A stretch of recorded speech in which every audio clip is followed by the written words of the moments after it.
Yippee-ki-yay, motherfucker. Frankly, my dear, I don't give a damn. All right, Mr. DeMille, I'm ready for my close-up. Dodge this. You've heard of enemies to lovers. You may have even heard of lovers to enemies. But have you ever heard of lovers to enemies to lovers to what on earth am I watching? Welcome to the Holy Moment Podcast, where we watch movies, discuss the moments that work, the moments that don't, and the moments that reflect truth in unexpected ways. Daniel Day-Lewis ages like fine wine, does he not, Nathaniel? He absolutely does. He goes from one of the most beautiful scenes in cinema. He drank Paul Dano's milkshake to a weird little cuckold boy who's on the verge of having a heart attack throughout this entire movie. And you know, if that's what else do you want out of your wine to taste like? Oh, for sure, for sure. And you know, even with all the milkshakes he be drinking, he still looks like a snack. I would drink. Okay. Daniel Day-Lewis and Lincoln, Daniel Day-Lewis and There Will Be Blood, Daniel Day-Lewis and Phantom Threads for this week's movie. What's your order of drinkability milkshake up? Drinkability milkshake. Oh, you know what? Okay, personality-wise, I'm not drinking Phantom Threads milkshake. Reynolds, I'm not drinking his milkshake. Aesthetics, though, on an aesthetic level, you cannot deny that he got it. He got it. I don't know. He felt too old to have got it in some moment. No. Like hollow. Silver fox. Have you ever heard of the phrase silver fox? Yeah, he was a silver fox and There Will Be Blood. I don't think he was a silver fox and I don't know if he was silver. He didn't have any silver. I think he had a little bit of silver in his burns. On the sides. Sideburns, But this is a proper silver fox. And so I would say Phantom Threads, There Will Be Blood, and then I'm not drinking Abe Lincoln's milkshake. What are you talking about? Abe Lincoln is a sexy, sexy man. He ended slavery. I drink that milkshake. He ended slavery. That it is very sexy. But you want I don't know. I feel like out of respect partner. for him and his marriage. That's fair. I mean, he was married by the end of this movie. So I guess you don't respect this marriage. If they don't respect their own marriage, how could you? Yeah, this is a very weird marriage, and I'm sure we will discuss that. Anyway, if you haven't guessed already, we're talking Phantom Thread. What a weird movie. What a technically marvelous movie. Like, technically marvelous. I enjoyed the film. This is my second watch of this. And so I was able to catch things I didn't catch that first time around. That made me appreciate it more. But this movie has received high praise. It's widely considered to be one of the best movies in the 2010s. How do you feel about that, Nathaniel? I feel if Jeffrey watches this movie one more time, he is very suspicious on the edge of some kinky BDSM stuff. 2 times we'll let pass. A third time? I'm going to have to talk to your future girlfriends, Jeffrey, and let him know. This is what he's into. I will say, after you watch this movie, you sent me a text saying, Jeffrey, what on earth did you make me watch? And I said, my answer was truly, truly aspirational. Relationship goals. And of course I jest, but do I? Jeffrey's being very kind. We try and keep the podcast PG-13, but my correct text was, what the fuck did you just make me watch? That was verbatim what I texted Jeffrey. Because in fact, I was not sure what I just watched. But to answer your question, no. I'm so sorry. I like Paul Thomas Anderson. I love Daniel Day-Lewis. And fashion's pretty cool. But no, this is not one of my top 2010 movies or 2010 movies. You'll find out when we get to the ranking session. You know what? I'm just going to rank the movie right now, just so you guys kind of have an idea where Nathaniel's head's at. This is a 2.4 for me, which is one of the lowest ratings we've ever given a movie. I'm sorry. I could not jive with it. I could not get into it. Yes, what Jeffrey said at the beginning, it is a marvel. It is regardless if you like Paul Thomas Anderson as a director, you got to appreciate that he knows how to make a movie. His films feel like films. And something I love about him, because this is now the third movie we've watched for the podcast, the fourth movie I've watched of his in like 6 months. Rewind 6 months ago, I haven't even heard of this director. Now I know about half of his movies. And something you got to appreciate about Paul Thomas Anderson is all of his movies feel distinctly different, yet have a thread of continuity through all of them. A lot of filmmakers, you feel like you've seen one of the movies, you've seen them all. But with PTA, he's making new, different movies that say different things with different characters, different settings, and they're all fresh and great. So I really appreciate him as a director. But this movie, even though it was working, even though it was technically doing everything correct, I just don't know why it was made. And I'm sure there's so many people out there that could write a billion-long essay about how it's a beautiful representation of all the cucks out there and you know how they're beaten down in society. But it wasn't for me. It wasn't for me. That's so fair. And so I guess you would take issue with the fact that this movie was nominated for Best Picture, Best Director, Best Actor, Best Supporting Actress, Best Original Score, and Best Costume Design. Which of those did it win? Because it only won one. I know this answer. It won Best Score, which I don't know what it went up against, but I appreciate that. I think it had an amazing score. Did it win Best Score? It didn't. I'm lying. It won Best Costume Design. Oh my goodness. Yes. What a liar. I nearly made that mistake too. I could have sworn that it won Best Score. If I just said it with confidence, Jeffrey would have gone along with me. Then we both would have looked the idiot. Now, I had it in front of me on the Wikipedia page, and so I would have corrected you, but like it would take a second, right, for me to process. Okay. But yeah, it won Best Costume Design. Do you feel that was deserved? I have a hard time with this award. Hear me very carefully, audience. I think this award is very well deserved. I think the work that goes into costume designing is an absolute art, and it can make or break a film. 100%. It's not a category that I ever really pay attention to. It's not something I usually care about. It doesn't usually heavily impact my watching the movie. Again, that doesn't mean that's not important. I thought most of the clothes they wore were ugly, so there's that. I not all of them, but come on, Jeffrey, you got to admit some of the things they put on look stupid. I think some. There were a few dresses near the beginning that looked straight out of Snow White. But some you of them, know what I'm talking about, right? Some of them were beautiful. I think my favorite one was at the really early on in the movie when the two main characters kind of start getting their little collaboration on, and he's like, "Oh, this lace, I saved this lace from extermination, and I'll put it on a dress." And then she wore the dress with the pretty lace, and that's the same type of lace that my grandma had doilies of, and she'd put on the kitchen table when we would eat rice and beans as kids. But I thought that dress was very pretty. I actually preferred the menswear. I think that I would wear all of those outfits that he wore.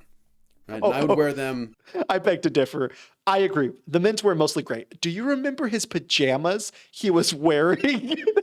It was the worst outfit I've ever seen in my entire life. He was not trying, and that definitely aided the scene. For context, folks, she prepared a nice dinner for him and told everyone to get the hell out of Dodge. His sister's so like, "Listen, you don't want to do this. My brother hates surprises." And she's like, "No, we're gonna do it anyway. He's gonna like it." Sure enough, he didn't like it, and he didn't care. And so, of course, he arrives onto the scene with his pajamas, and then over it is like a vest and a jacket. Looks really messy. It's like nice silk pajamas with a bright purple vest, a jacket, and then a scarf, and none of it matched. And he looked like out of like Willy Wonka or a pimp who was about to go to bed. Actually, you know what? I watched the original Willy Wonka and the Chocolate Factory last night. Oh, wow. And, okay. Willy Wonka has more drip than he does in that scene. Good. But does Willy Wonka have more drip in general? No. Okay. Very good. So speaking of like Daniel Day-Lewis, he was nominated for Best Actor. And Manville, who plays his sister, was nominated for Best Supporting Actress. What do you think of those nominations? Okay, even though I didn't love the movie and jive with it, I still think everyone's performances was really solid. Obviously, again, Daniel Day-Lewis, he's just bringing a different level to his acting. I think he's always an enjoyment to watch. He's a very method actor, and I feel like you can really tell. His little tics, his mannerisms, they're so enjoyable. Obviously not enjoyable because he's a complete asshole in this movie, but I do think they're both deserving. But especially, I really liked his sister, Cyril. I think she did a great job, that actress. And so I think for both of them being nominated, I think it's totally fair. I don't know what they lost to.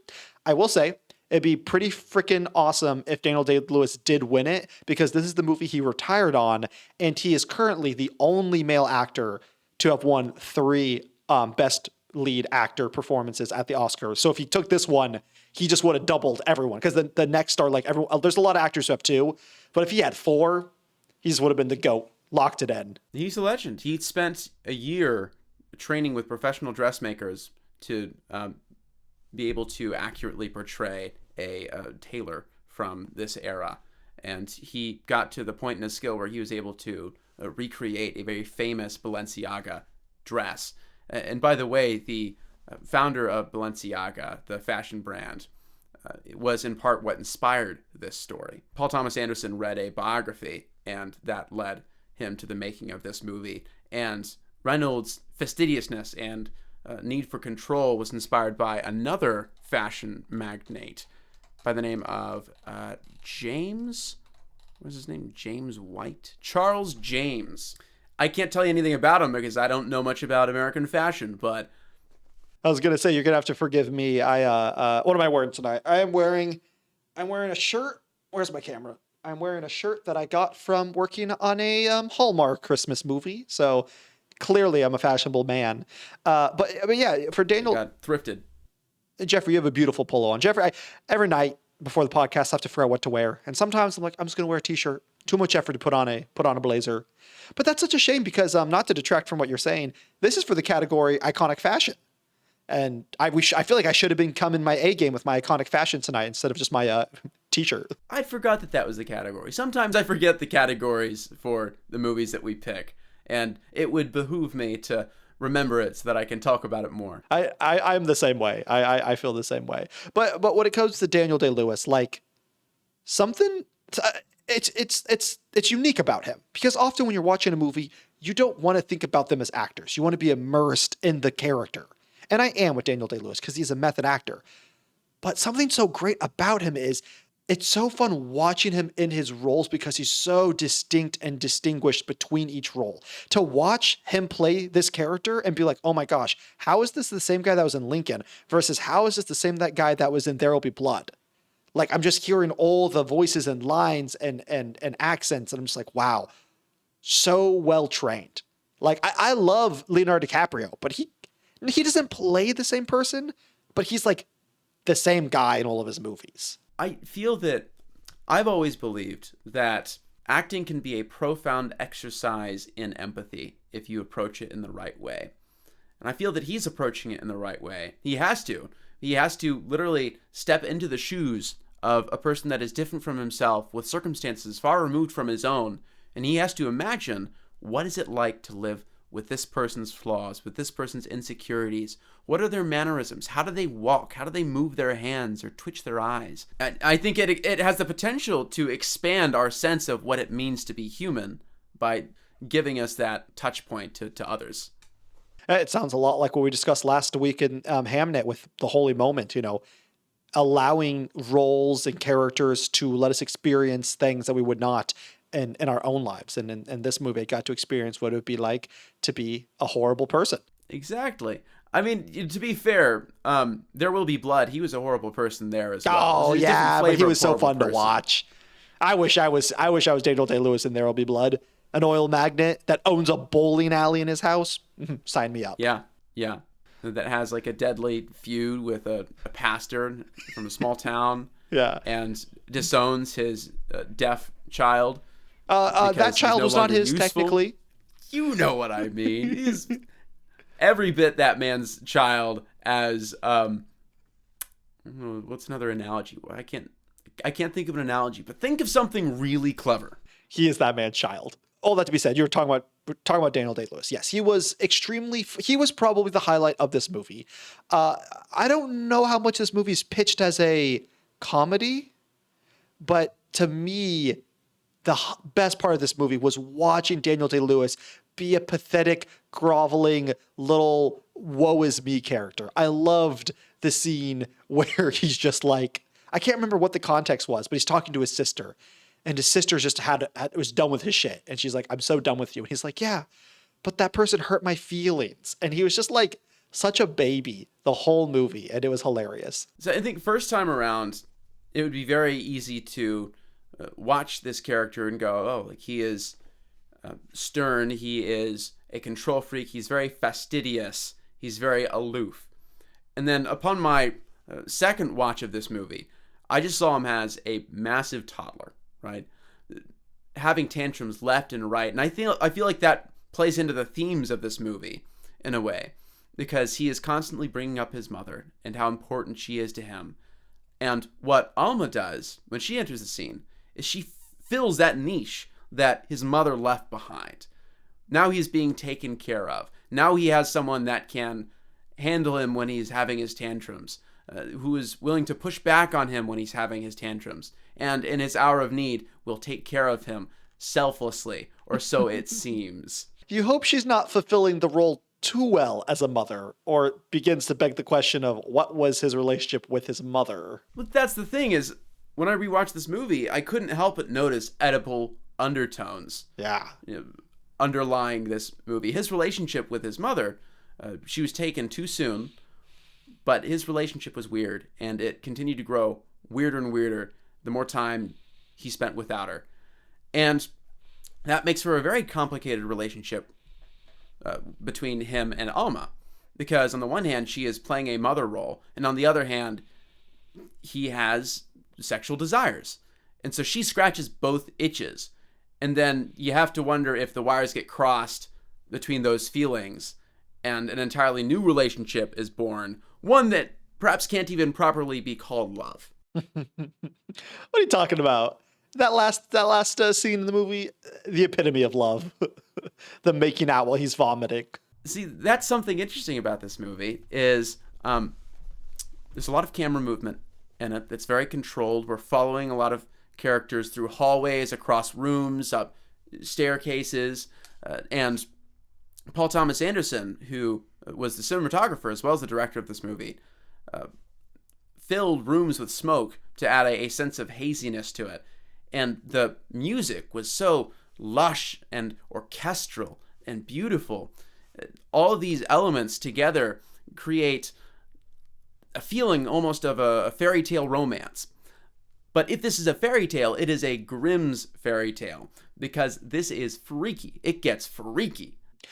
It's also interesting because do you, not to hijack the conversation, but I mean, this is something that for someone who watched it and didn't love it and was left a little bit confused. You know what? I'll dive into it. I don't want to just tell the audience it was a bad movie, don't watch it. Go watch it if you want to. I'm not going to suggest it, but if you want to, audience, go for it. But one of the reasons I can't suggest it and didn't like it is I just felt like it was aimless. Like at the end with the twist of revealing that he's weirdly into this kind of dominatrix, like wanting to be taken care of. I'm a little boy, like I'm a little baby boy, take care of me, mom. Like once that's revealed, a lot of other things are painted in and like you can go back and mentally think, oh, a lot of things are clicking now. But like that twist at the end wasn't, in my opinion, the point of the movie. So I just like felt like personally it was a little aimless and pointless. I just remember thinking these are great actors and I do not care what their characters are saying or doing. So I guess just for you, Jeffrey, what did you find the point of the movie being? Was it this complicated relationship? What at the end of the day was PTA saying, hey, you know what? Everyone has their own freak. Wave your freak flag as long as you get someone who's consenting, go for it. Or was it not really even about that? It wasn't like a what is love, what is not. Like what was the point? Jeffrey, please. What was the point of this movie? Make the 2 hours and 10 minutes I watched worth it. Yeah, so this movie is definitely about a relationship, and a complicated one at that. And I find that of the Paul Thomas Anderson movies that I've seen, that tends to be a trend in his work. So There Will Be Blood. We have a very intense rivalry between the pastor and the oil magnate. In Punch Drunk Love, we have two very messed up individuals who are finding love and comfort in each other. And here, we see those things blended in a really interesting, really weird way. And I don't think that the movie is glorifying that relationship, though I think that could be someone's takeaway. What I saw in it was the story of two broken individuals, two individuals with screws loose that are engaging in a relationship that I don't believe is sustainable because they're just not right to be in relationships. Because she's asking for too much out of him. She's expecting too much from him. She wants a family. She wants a lively social life. He is the least social person on planet Earth. He wants to be kept to himself. He is a homebody. He is a control freak. He can't stand tiny sounds, and she will eat with reckless abandon, and she will intentionally push buttons.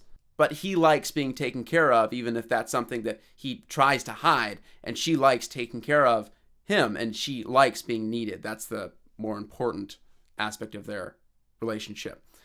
And so I think that's what's being said. We're being shown a relationship that is highly dysfunctional, and it is working for now, but the question is open as to whether this can last and whether it's good to last. And I don't think it is good for it to last. I do appreciate, because, my wife and I were watching this and we were both like, the only way they can redeem this movie is by killing one of the two characters or maybe both. But by the end of the movie, I was kind of like, honestly, I take it back. This would be boring. This would be the most obvious thing to do. Oh, I'm a begrudged, angry, bitter wife who my husband doesn't care about me, so I'm going to poison with some mushrooms that were the most obvious smoking gun in all of film history of there's some mushrooms in this book that are poisonous. Don't eat them. So by the end of the movie, when she's cooking that omelet with the mushrooms, so I love, like you said, the reckless abandonment. Like earlier when she poisons him, she grinds the mushroom up fine, puts in his tea just a little bit. And now she cuts up 5 huge mushrooms, throws them in a pan with a bunch of butter that he hates, and then makes an omelet. Super obvious.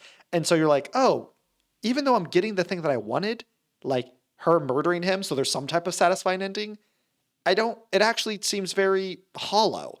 But then when you find out that's not what it is, it definitely reshapes the entire movie. And I do think it's a better ending for it, even though it's weird, even though I don't know what it's saying. I do think it is a more interesting, more compelling ending than Murder, because I think Murder has just been done a million times and it just wouldn't have been very interesting. I mean, sometimes what a movie says isn't so much a statement as it is a presentation of what a certain dynamic looks like. This is what dysfunction looks like in this context. Is this a dysfunction that you can notice in your own life or tendencies that you might have noticed in others? What are ways that you can relate, or what are ways in which you can't relate? These are things that these relationships, these movies, these stories call to mind and force us to consider. That's a great question, Jeffrey. What does this relationship relate to you? I mean, hey, you're the one that picked the movie. You gotta be ready to face the hard questions. Yeah. No, you're right. You're right. I think that we can all be particular at times, and we can all be selfish, and we can all want to be pampered, and we all want to be needed. And we are seeing those insecurities and those needs amped up to 11, amped up to an unhealthy degree in these people. And so perhaps I can't see myself fully in Reynolds or Alma, but I can notice that they're human, and I can recognize my humanity in them, as different as we are. What a good answer. And now, thank you. I appreciate that. Well, what I could see in them is I feel like when I get sick, I'm a big baby. Granted, I rarely get sick, but when I do, I like to be taken care of. Granted, I hope my wife's not poisoning me with mushrooms. That would be a real bummer to find out. So that's what I relate to. I'm a little bit of a baby, like Daniel Day-Lewis in this movie. Yeah, I mean, who doesn't like being taken care of when they're sick, right? Someone showing that they care, showing that they're willing to stand by your side through thick and thin. In her case, she's causing that, and they like that dynamic, and so he's okay with her poisoning him. And back to the point of her intentionally pressing buttons, in that scene where she makes the omelet, she's also pouring the tea into his cup very loudly for a very long time in a very intentional way. And she does that throughout the movie. She knows what gets on his nerves. She finds it out. But once she's found it out, she likes making him do or experience things that he doesn't like, and she likes making him like it. Okay. Well, now I have to ask you this question in regards to that. When do you think the director hasn't made it intentional for us to glean this information? When do you think our Alma figured out that he was into this? And when do you think our main character of Daniel Day-Lewis was playing figured out that this was what she was doing? Because the first time she did anything, it seems like she was maybe wanting to kill him. Or at the bare minimum, she's like, I'm sick and tired of you never giving me any of your time. I'm going to put you in bed and I'm going to take care of you. And it didn't seem like a sexual thing. It just seemed more like, I want to be a part of your life. And then when he proposed to her the next morning, she was flabbergasted. So like when do you think, like right then in the movie, when he ate the omelet, we think, okay, he's going to die. She murdered him. And then he says, kiss me before I get sick. And it's like, wait, what? So when do you think they started to like figure each other out? And was it at the very beginning? That'd be crazy. I think that she knew what she was doing that first time that she poisoned him. When he collapsed onto the ground, full of sickness, she wasn't all that surprised. She didn't seem upset at all when he didn't die. And she was very possessive over him, right? Spurning Cyril, making her leave the room while staying with him, and shunning a doctor's visit, which if she were genuinely concerned with him, like she would not be so hesitant to invite a doctor into their space. But for her, it's very much, I want to be needed right now. And when he proposes, maybe this is the rewatch talking, I didn't read that as being flabbergasted. I read that as her intentionally keeping him in suspense because he gets antsy. He gets antsy and he's like, what are you saying? Are you going to say no? And I think she enjoys that. She likes making him squirm. Yeah. That's exactly it. I could see that. Oh, okay. Well then, so then the question still, that makes sense. I think that tracks in my brain. But what about him? When do you think he realized, like, because everything was led up to a boiling point and we think she's going to murder him.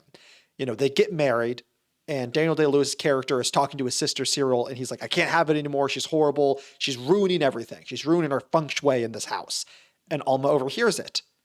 And so now we think, oh, she's pissed off. She's like, I was wrong to marry this guy. He's the worst. I'm going to kill him. Even part of me on at the end of the movie was like, oh, because there's this voyeurism almost where he likes, so I guess it's not voyeurism, but I don't know what it would be called. Like he likes to seem in charge around everyone else. Everyone else, he needs to be the man in charge. And he almost likes letting other people think that he's shaming her, but he knows and she knows what's actually the power dynamic. So it's like a weird power dynamic of how they like to display things. So I wonder if there was a world in which he chewed her out in front of her sister and he didn't know, in air quotations, but he actually did. But so I'm just curious, at like what point did he know his life wasn't in danger and she was just making him sick to take care of him? I think that he finds out. I think he finally gets it when she's in the kitchen, very brazenly making him poisoned omelets. And she's looking him dead in the eye. No hatred there, just a blank stare of expectation. You're going to eat this.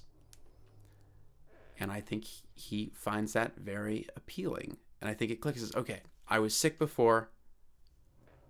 Those are clearly poisoned mushrooms. She's making me sick again. I know what to expect. And I like what I expect. And when it comes to when she saw through his veil, I think that was a lot earlier than you would think.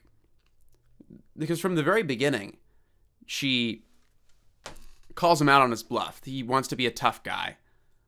But they're sitting in front of the fireplace, and she says, I don't think you're as strong as you think you are. And he's defensive, but she stands her ground. And maybe it's not to the point where, oh, like, I know immediately that you're a kinky guy. But there is something about Alma that sees who he is and is willing to push back on him, even when he is so brazen and rude and hurtful to her. And that's something that I said like earlier, where like maybe this isn't my cup of tea. You gotta respect Paul Thomas Anderson. There's very few directors that are able to recontextualize a movie with a new piece of information. The best in our generation is Christopher Nolan. Just think of like Inception. But us talking here, I'm happy. I'm really happy you brought that up. I completely forgot until this moment. I love Daniel Day-Lewis. There was a moment of his acting that I remember thinking that was bad. That just fundamentally that line deliberately felt horrible. And it was that exact scene where they just went on their first date. They're sitting in their cozy den. And again, this movie plays with expectations. You think Paul Daniel Day-Lewis is a big, strong, arrogant man who knows what he wants, and Alma is the weak, supple female that's going to get steamrolled over him. And she says the line, like Jeffrey just said, I see what you really are. You're not a big, strong man. And Daniel Day-Lewis says, I am a big, strong man. Just like that. Very, very brazen, no subtlety. I was like, whoa, that feels weird. But now watch it with the context of like, he is a child and she is poking at him at a child. Like, you're not a big, strong boy. You're a little boy. He's responding as if he's a kid because he has a weird Oedipus complex. And so on that rewatch, I'm like, whoa, that is phenomenal acting. That's phenomenal directing. She wasn't, because you think she's saying like the average romance movie. Oh, I'm a female and I see that you're a tender, sweet, caring man on the inside. And this big, strong facade is just for the other people. No, she was saying, you're a kinky little shit. Let's have fun. And she was testing him right there. And so that, I will say, that's awesome. I love the recontextualization of that moment. And there are other moments. Another moment going back to at the very end where she poisons him.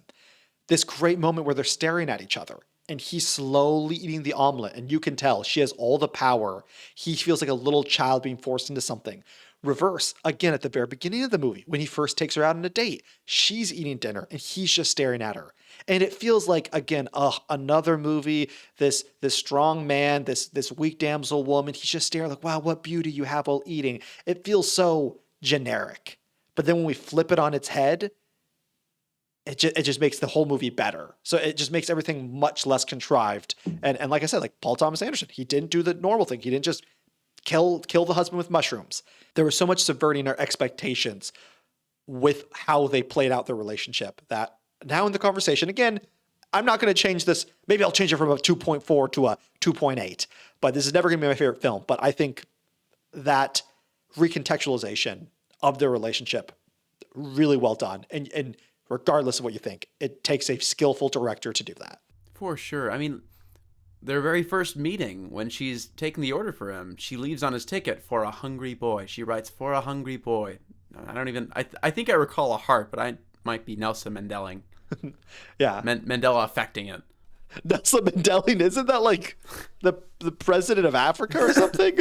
South Africa, famous figure. I think that's where the effect comes from. The name does the it effect really? comes from Nelson Mandela, I'm pretty sure.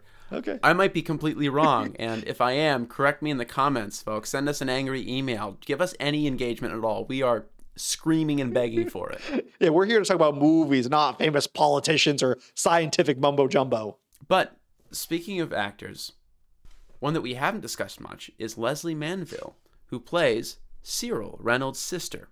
It's Daniel Day-Lewis' sister. She was nominated for Best Supporting Actress, which when I saw that, I thought that was very interesting, but I see it. She brought a different energy into that room.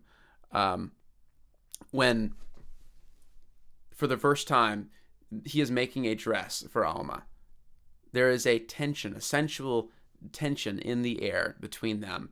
It's that sexuality without the sex that we were discussing in Double Indemnity, how movies were able to communicate something that had like sexual undertones without any of the graphic content.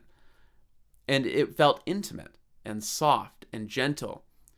And then Cyril enters the room to take those measurements, and the atmosphere completely changes. Everything is tense.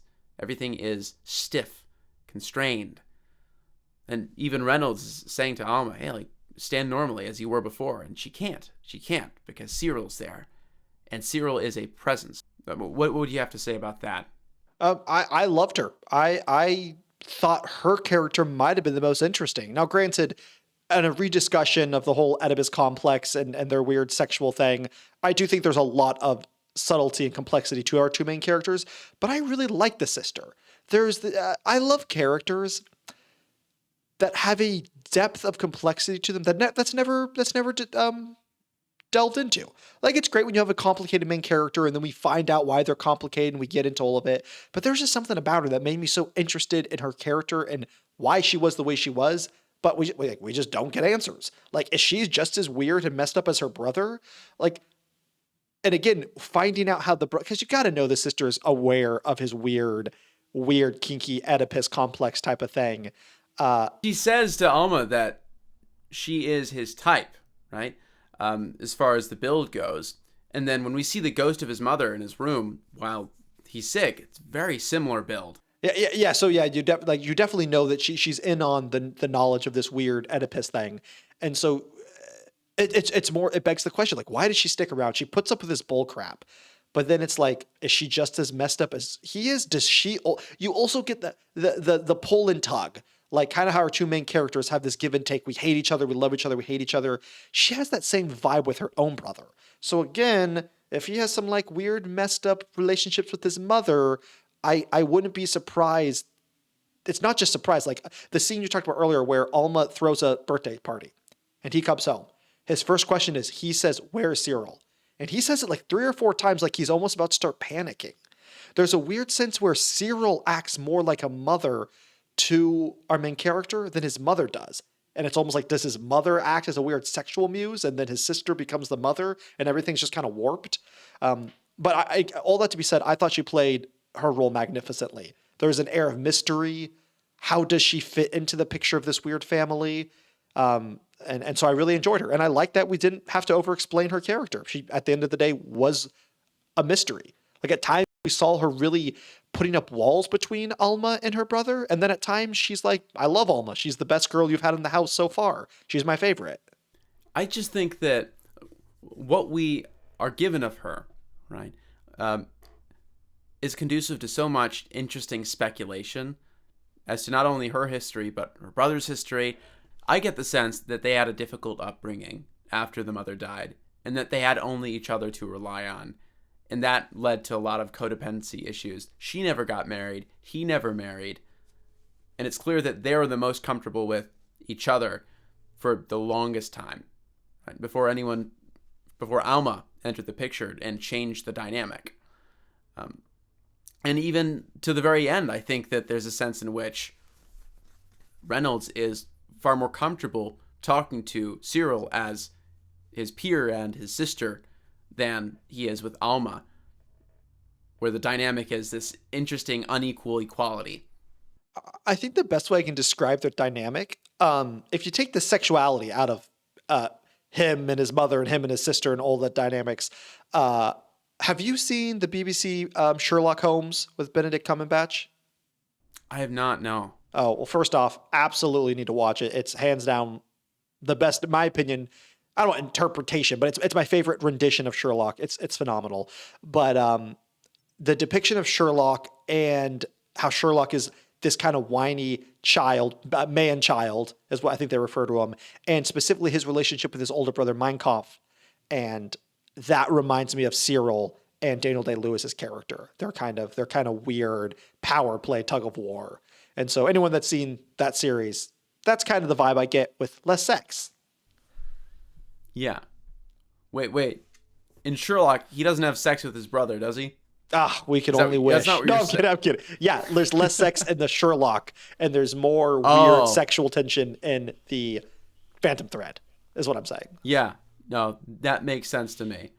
Yeah, I mean, think about the phenomenon of boy moms, which you see parodied online all the time, where the mother is obsessed with their male child, and it's almost an unhealthy connection that she seems to have with him, and is very possessive over him, and is very suspicious of any girlfriends or partners that he might have, and she's vying to be the sole female influence in his life. Cyril feels like a boy mom, but for her brother. Mm-hmm.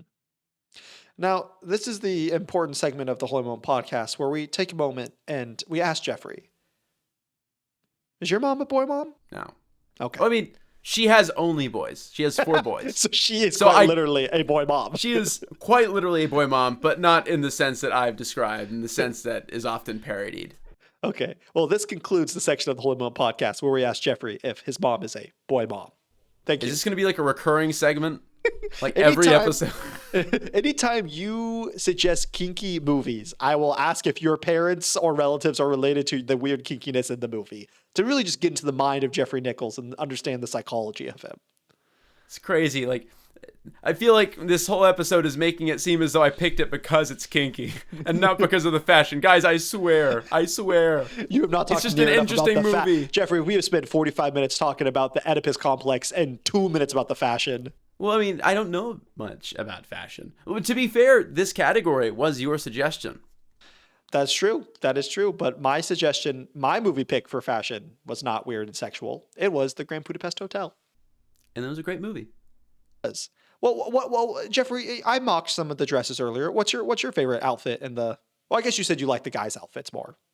Yeah. Whenever I see a nice, well-tailored men's suit, I just imagine myself in it. And I have so much fun with that. That's fair. That's how I feel about dresses. I mean, you gotta admit, I feel like they're convenient. You put on a dress, it's just one piece of article. You don't have to put on pants and shirts. Yeah, you go to the urinal, you just lift it up. But there's a lot of fabric to lift, though. But I'm like, there's so much room down there. You could just like piss your and imagine you're free balling it. You got no underwear on. You could just like piss, and there's so much room underneath you because you got a big ballroom dress on. No one's gonna know. I mean, I don't know if it catches the fabric, it might start to smell. I mean, you just got to be skillful with it. I think I would appreciate it for the breeze. Yes, I agree. So there you go. There's our fashion corner of the Phantom Thread. Pissing in the dresses. With that being said, Nathaniel, have I already mentioned that this is a movie that Paul Thomas Anderson was the cinematographer for, whereas a lot of his movies prior were DP'd by Robert Elswit. And that includes Punch Drunk Love and There Will Be Blood. Do you notice differences between these movies? I feel the other movies I've seen of his work, specifically Punch Drunk Love, but then definitely One Battle After Another, and then even to some degree, There Will Be Blood. There's a lot more chaoticness in the cinematography. But I think at the end of the day, that's more story than just cinematography. I think the story follows more unhinged, chaotic characters. Punch Drunk Love with the anger-filled depression, Adam Sandler running around punching holes in walls, One Battle After Another, Leonardo DiCaprio desperately chasing after his daughter, and then There Will Be Blood, Daniel Day-Lewis, I'll drink up your milkshake, crazy oil magnet. And you could say the same, like, oh, well, Phantom Thread follows this weird Artur fashion man. But like at the end of the day, I think to answer your question, the music is the most different in Phantom Thread. It's the most orchestrative. It's the most elegant and beautiful and soft. And granted, there are moments of tension and confusion that it creates, but at the end of the day, it's light, it's airy, it's succinct. And I think the cinematography has to match that. While the other movies, the cinematography and the music are all very dissonant, very disjointed, very staccato, very in your face about it, very abrupt. And I feel like the cinematography, once again, reflects that. So I cannot tell differences in style. I can tell differences in story. And I guess that's what I have to say about it. I think that's fair. This movie had to do with characters that cared a lot about aesthetic beauty and gracefulness and prettiness, right, for a lack of a better word. And so I think the cinematography and the editing and the music reflects that. So the camera is often very controlled and the shots are carefully composed, but there is movement, and that movement is graceful, almost ballerina-esque. We can imagine ladies in ballroom gowns waltzing across a wide dance floor. It begs the question then, I wonder why PTA didn't bring on his kind of life partner in the sense of cinematographer. Like, did he realize, oh, my cinematographer I use is amazing. He's so great at this style. This movie isn't that. Was it a scheduling conflict? Did PTA think, hey, I know what the style is and I'm going to do it because I have such a clear vision of it? Like, I wonder why he didn't hire him on. I am not sure, but, and this is pure speculation, don't take my word for it, I feel like there must have been some kind of falling out, just because Robert Elswit had some harsh things to say concerning the cinematography in this movie. So in 2020, Elswit publicly criticized Anderson's cinematography, saying in an interview, he just threw a lot of smoke in the room, which he would never let me do. He never let me smoke a set. I enjoyed the film, but if I shot that movie, I would not be happy with it ending up looking like it did. That's all. And I feel like that's not something you would say about like a friend. That's fair, and it's also leads to that because this was in 2017, and then in 2021 was Licorice Pizza, and then in 2025 was One Battle After Another for the two most recent movies that PTA directed, and neither of them was that DP. Both DPs was Michael Bauman, and so I do wonder if there was a falling out because if you think it's a scheduling conflict, he would have been brought back, but with those harsh words combined with that he hasn't worked with them since, yeah, I wonder if he's moved on. You know, of course, it's all speculation, but that makes the most sense right now. And it's sad to maybe see, because again, we don't know, but one of the most special, I feel like, collaborations you have is a director and a DP. I love the DPs I've worked with. It's such a rewarding connection. Collaboration's a better word. I also, when you have a good director-producer collaboration, I love that as well. Then obviously a good director, first AD, but something special about the director and the cinematographer. If you're not on good terms with them, then your life is going to be hellish on set. Yeah, I cannot imagine coming to set and having to argue with my cinematographer every single day. I mean, it can be done if you don't like the DP doesn't like you, as long as you are both consummate professionals. But if you are inclined to dislike each other, then you're not going to give each other a lot of leeway when it comes to suggestions, right? If the DP has an idea that he's really stoked about, and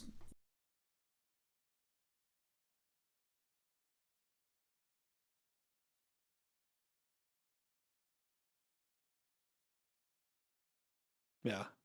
And also we should probably clarify, because to DP in some circles of people, it's a very derogative term. DP in the film world means director of photographer. And so that's the person who is in charge of the camera. I didn't realize it was negative in certain circles. It is a term in the pornographic world, if you're not aware. Oh, okay. And so I just think it's funny when people say DP. Well, it just goes to show that I am pure of heart. That Jeffrey is an absolute saint amongst men, truly. And I've corrupted him with this knowledge. I chose this movie for completely innocent reasons. That's my proof. I Yeah. didn't know No that mom DP boys. had negative. All right, Jeffrey, if you have to make a slur out of DP, what would it be? Do not answer that. Delightful person. There we go. But I just think in my time of making films, my collaborations with my DPs has been one of my most cherished collaborations, because it's just the director is the person who brings the visual creative continuity idea of the movie, all the different aspects.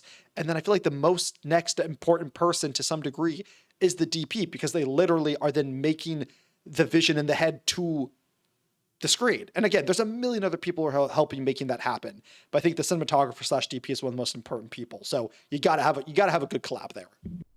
For sure. And I haven't worked with as many DPs, but I can say that those that I have worked with, I have very much enjoyed, and I can't imagine working with someone that I mean, I can. You have to in the industry work with people you don't like, but you want the key collaborators to be on the same page. With that being said, have we discussed everything there is to discuss? No. Have we discussed everything that we can think of? We definitely discussed the weirdness of the Oedipus complex. You know what we should discuss for a moment? I loved all the old ladies in white robes sewing in a basement. Super cute. Liked it a lot. He treated them with respect. He did. He treats his employees with respect. He didn't and sexualize a single one of them. Yeah. The only client he didn't respect was that one lady that was... Oh, I thought that was so sad. Yeah, the really, really rich lady who he had to make a wedding dress for, who clearly has such low self-esteem and thinks she's so ugly and then gets wasted at her own wedding that they have to carry. Oh, that is the moment that made me hate Alma, which made me... That's the moment I was like, okay, this movie's a little interesting. Because there's this rich woman who apparently finances the house that Woodcock works out of. And she shows up. She's like, you got to do my wedding dress. And I want you to come to my wedding. And he's like, ugh, fine. he does it. They show up to the wedding, and she's a drunk mess. And Daniel Day-Lewis's character and then Alma just view her as a pathetic pig. Like, wow, how in the world could she wear your dress? And to me, I'm like, oh, she so clearly like hates herself and has such low self-esteem, and it's her wedding day and she got wasted and has to get carried up to her hotel room by her like husband and son. And then Alma shows up and strips her naked of her dress in her own bed while drunk and wasted. And I just hated Alma from that moment on. I was like, okay, she's clearly not like the innocent, I just want to love you type of person. And so that from that scene on, I was a little more interested in her character and where she was going to go. Yeah. And her fiance, there was a plot point, something that was briefly mentioned, is that he sold visas to Jews during the war, which facilitated their escape from Nazi-controlled territories, which I don't know if that's selfish because he's selling them or if that's good because he is making them available. I don't know how, I didn't know how that was being received in the room. But there was discussion, yeah. The reporters and the audience members were whispering to each other, oh, like, the Jews, the sold visas to the Jews. And that's actually literally what it sounded like. It didn't sound like real conversation. They just kept on saying the word Jew over and over. Just the word Jew. Yeah. So I like that scene. I was sad she never really came back, but my heart went out to her. It hurt to her, and it made Alma and Daniel Day-Lewis's character that much more hateable. Yeah. She's just a nice lady. And she's down on her luck. And maybe she's not treating the dress with care, but of course, humans take priority over dresses. And these people don't prioritize people over dresses. Or at least there's a line for them. Yeah. It's also the first scene we see Reynolds' character be physical with Alma.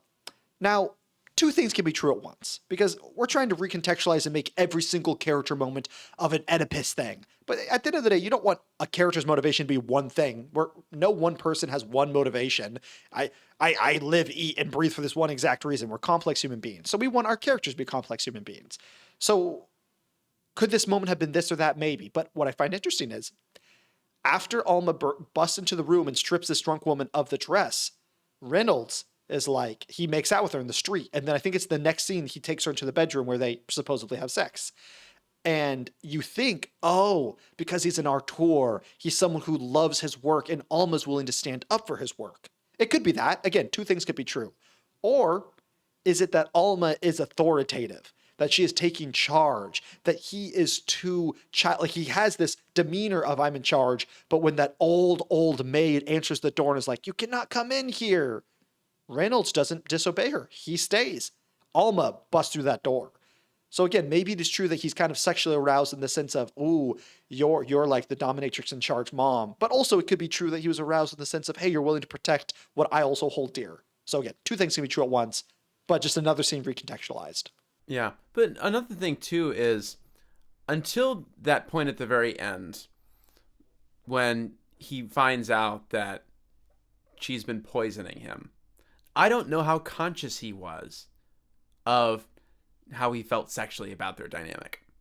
Oh, really? I think that it was I don't know. I think that there were just wires that were crossed of, again, like he has sexual desires and he also needs a mother figure. So why not both? And then he finds it both in one person. Yeah. And the result is very interesting. I would agree that maybe he's not the most conscious of it, but I would also say like it's probably something that's subconsciously pushing him forward, which again makes it more interesting. Of but yeah, course. I don't think in that moment he is thinking like, ooh, yeah, she's this like dominatrix controlling mom type. I think it's probably the same thing that we think the audience, oh, he's aroused because she's protecting his work. That's probably what he's thinking. But it is, again, the peeling back of him figuring out his kink. This whole movie was just watching an old dude figure out what his kink is. You know? What great work. It's all in the subtext. All in the subtext. Oh, or this movie, we can call it the mom text. Okay, that was a bad joke. Cut it out. Not because it's inappropriate, because it's stupid. What a weird episode. We've said that word countless times, but it truly is. And I know for a fact that I'm never showing my parents this. I know for a fact I'm emailing this to Jeffrey's parents after Jeffrey posts this episode. Caption, Jeffrey made this for you. Oh, goodness. Because here's the thing. I think that the whole edible complex, as a theory in psychology, has been debunked. Or debunked. Freud came up with it, and Freud was the father of modern psychology. And if he's the father of modern psychology, you can imagine that a lot of developments have been made since then. But I think that this movie was exploring an interesting take on it. Yeah, I would agree. Like, again, my final takeaways is not a movie for me. I felt a little aimless. I loved the recontextualization of their weird sexual dynamic. That made the movie for me. With that being said, holy moment. What's your holy moment, Nathaniel? Man, Jeffrey, I won't lie. This afternoon, I sat down to do my homework, to do the research, to write my holy moment, to write my reel. And I was like, I don't freaking know. And so I literally just wrote 2 words. Usually it's like a paragraph long. I wrote the score. However, which is true, we did not talk enough about the score. The score was phenomenal. I really think, especially with PTA, I was expecting something just so hyper and something so in your face, something that like drug you into the room. Like we talked about when we reviewed Punch Drunk Love last season, how the score almost overcasted the character's dialogue because the score created its own character. And so that's what I was expecting. Because again, that's to some degree, and one battle after another, and there will be blood. And did this score make itself prominent? Did it make itself known? Absolutely. It did not sit in the background. Another thing I love about PTA, he understands how important music is to films, and he utilizes that. But he doesn't utilize it the same way in every single movie. So while this score was in the forefront, there was almost no scene that didn't have music. Now, that is not to say it's always good. A movie's better if there's no quiet moments. You should always have music. That's not always true. But somehow he pulled off always having music. Tension, sexual, delightful, light, happy, sad, and it just worked the entire time. The score was magnificent. I loved it. But I would say my holy moment after this episode is definitely, because I'm such a big fan of it, recontextualizing all of their interactions to have this weird pseudo subtextual Oedipus complex sexual give and take between our 2 main characters. That was a lot of fun and also pretty funny, like on a rethinking about these scenes. I think it just makes the movie goofier, which I'm a fan of. For sure. No, that's a great holy moment. Shout out to Johnny Greenwood, who did the score, by the way. I'd sometimes forget to mention the names of the composers, and they're such a huge part of what makes a movie a movie. So I could be, fun fact, and again, this is another where I could be wrong. I think Johnny Greenwood was the lead guitarist for Radiohead. Is that? Oh, wow. Yeah, that's true. Which is weird. When you think lead guitarist for Radiohead, I don't necessarily think that beautiful score that we heard in this movie. Yeah, I didn't realize that until you mentioned it, and I looked it up. Sure enough. Jeffrey's face is having a what the heck moment. Yeah. I mean, Radiohead, it's such a different style of music, but I mean, that just goes to show he's a talented musician. He's not pigeonholed into a certain genre. He knows music through and through. Yeah, like PTA. When you truly know a medium of art, I feel like you can use it in all calibers and different ways. Like obviously you have what you specialize in or what you enjoy the most, but if you really understand your medium, you can bend and break it and change it. I think that's fun. I would say that my holy moment, similar to yours, one is the setups and payoffs. I feel like that's my holy moment for a lot of these movies. Just the way that they lay threads and tie them together at the end, right? In ways that we don't expect, but looking back on it, it makes complete and total sense, and it couldn't have been any other way. I also think that the characters themselves, and this is where you might disagree with me. I know that you weren't quite taken with these characters, and they're not good people. I don't like the people, but I found them very interesting, especially as embodied by these particular actors. They felt real, as messy as they were. I would agree that they felt very real. They felt lived in, like real people. And what I want out of a movie like this is real. I want people that approximate as best as they can, like real people, so that I can understand people better and expand my view of what it means to be human. Right? And that's what this movie accomplished for me in some small way. I'm going to give this movie a 3.5. I will change my 2.4 because Jeffrey has answered the question, what the heck was this point? And kind of give it more meaning to a 2.9, you know? And I will say, to that one person that commented, when my wife and I went to watch this movie, we saw a comment, and it was like, most rewatchable movie of all time. And I was like, halfway through the movie, I was like, what the heck are they talking about? After talking, I was like, okay, I could definitely understand enjoying it a lot more, picking up on the subtleties of these characters. And I do think it would make for a more enjoyable rewatch. That being said, I'm not going to rewatch this movie. No, thank you. That's perfectly fair, and I think that's a respectable score, too. Folks, I think we have come to the end. But not the end, because we have a wheel to spin. Isn't that right, Nathaniel? It is. It is. It's a 50-50, and I'm selfish. I want Sky High to be the last movie that we record for this season for me. So I really want this next episode to be Emmanuel, which is a documentary for Vegas Pick. Every season we have 6 categories, and a category that doesn't change. We change 4 categories every season, but Vegas Pick and Dealer's Choice. And Vega is our dear friend who used to be on the podcast but left, and he has really weird, wonky taste in movies, so we always ask him to pick a movie for us. So without further ado, I'm going to spin this wheel and pray to God it's Emmanuel. And here we go. All right, come on, stop. Yeah, 50-50, baby. God loves me. Next week, we'll be watching Emmanuel. It's a documentary. Don't really know what it's about. I'm sure Vega's going to make us put on our tour hats and really discuss a good film that has meaning and purpose. I believe it's about a church shooting that happened that was racially motivated in either Charleston or Charlotte. And it's talking about the response of the congregants to this killing, because they responded with grace and forgiveness and love, or at least for the most part. Okay, that's cool. Man, Vega's always making us have, in the best ways, I love him. He's always making us have the hardest conversations on the podcast, which I think is good. I think as artists, we should not shy away from hard content to talk about, whether it be something real like a documentary or something like Jeffrey's Oedipus Complex. We got to dive into the real art out there. For sure. I'm excited for this one. We don't do documentaries all that much, and I know that we typically wouldn't choose documentaries ourselves. Maybe one day, maybe one season, we'll have a documentary category. But until then, Emmanuel. Did you watch, in film school, we had to watch Exit Through the Gift Shop, I think in British cinema. That was a great documentary. I love that. I would rewatch that for the podcast. Did you have to watch that in going through film school? No. What's it called? Exit Through the Gift Shop. Exit Through the Gift Shop. We didn't watch that. Well, maybe we'll have to watch it. If not, just watch it on your own sometime. Highly recommend it. Really enjoyed it. Well, now we've come to the actual end. But we're going to miss you. We'll be here next week, though. Stay tuned. Listen to our next episode. You can catch it on Spotify and YouTube, and you can catch our reels on YouTube, Instagram, TikTok.